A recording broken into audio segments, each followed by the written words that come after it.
All right, here's the good news. The Orioles fans snatched up the tickets to the wild cards in the playoffs, but that's also the bad news because that means the games are officially sold out. And if you're hitting the aftermarket options to get yourself a seat, that can be risky as putting your fate in the hands of the Yankees. Let's check back in with Jamie Costello. So, Jamie, we're not the only ones excited about the postseason. Counterfeiters getting in on the action, too. Well, you know, in baseball, especially around here, we've been 15 years and scalpers have not made their money, but they're trying to make their money coming up in October, especially next weekend for the wild card in the first two games of the divisional series. Josie Sturman with a great story tonight. She sat down with Orioles executives and also security experts to find out to be very wary of these scams.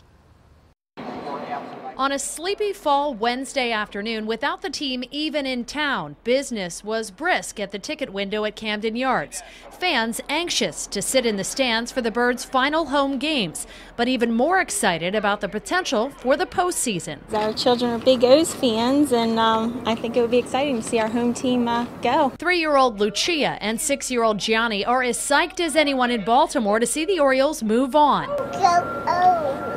And because their mom Danielle doesn't have playoff tickets yet, she's going to have to take her chances with an aftermarket seller, and she knows she has to be careful. People will try to do anything to scam and make money and sell you, I guess, fake tickets. Counterfeiting is big business in the world of baseball, especially as the season winds down, crowds heat up, and the stakes get higher. Anytime there's a greater demand for any sporting event, you're going to see an increase in potential scams and fraud. Greg Bader with the Orioles says while counterfeits weren't a huge problem for the team in the regular season, he knows the risk is higher as the Birds roll on and fans clamor for a chance to watch. We are certainly worried, and Major League Baseball is always worried about possible counterfeit tickets and people who are unauthorized and selling tickets they simply don't have. But that doesn't stop scammers. What they don't have, they can easily fake or make with their own Orioles magic. A counterfeiter with desktop technology can pretty much create anything they want. It's up to people like Baltimore's Bill Patterson to keep you from getting scammed.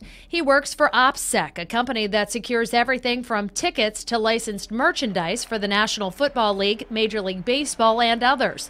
From barcodes to holograms and even special ink, it's a constant battle to stay ahead.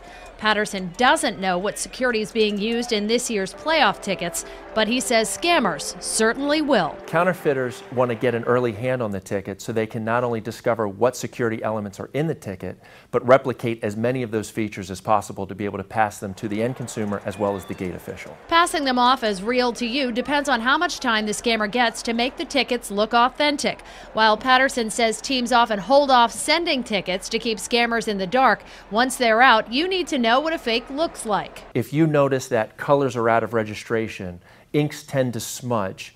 I've even seen tickets where the edges have been manually cut with a pair of scissors. Also check out the paper the tickets are printed on. It shouldn't split along the edges. And the Orioles say there's one big red flag that shows you're buying bogus playoff seats. When these are printed, there's no dates or times on them because the postseason schedule has not been settled. Once it's set, Orioles fans have faith their team will be on it. But that doesn't mean they should trust just anyone ready to sell them a ticket. Josie Sturman, ABC 2 News investigators. All right, if I didn't have this mic in my hand, I'd be clapping. What a great story that is from Josie Sturman. Let me tell you, Craigslist, very risky, very risky. You know that. StubHub, reputable. They'll verify the tickets. But again, go to Orioles.com. And if you go to their site there, you're very safe. But again, the games have been sold out. But in case, let's say we're playing Oakland, and Oakland can't sell their tickets, those tickets will then go online. You can scoop them up. Play it safe and sound. Jamie Costello live tonight at Oriole Park at Camden Yards. All right.